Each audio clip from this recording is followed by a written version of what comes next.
Medina Munawwara में हजरत उस्मान के घर का मुहासरा हुआ। कुछ बागी बाहर जमा हो गए, वही लोग जो प्रोपेगंडे और झूठ फैलाकर भड़काए गए थे। मदीना के बड़े साहबा आपके दिफा के लिए तैयार खड़े थे। हजरत अली, हजरत तलहा और हजरत जुबैर जैसे जलीलुल कदर साहबा चाहते थे कि लड़कर इन बागियों को पीछे हटाया जाए, लेकिन हजरत उस्मान ने फरमाया, मैं नहीं चाहता कि मेरी वजह से मदीना की गलियों में मुसलमानों का खून बहे।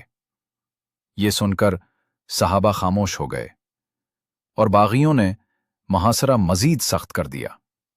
बिलाखिर एक दिन वो बागी घर की दीवारें फलांग कर अंदर घुस आए और कुरान की तिलावत करते हुए हजरत उस्मान को शहीद कर दिया। ये वो लम्हा था जब एक खलीफा राशिद की शहादत उम्मत मुस्लिमा में बड़े फितनों का आगाज बन गई।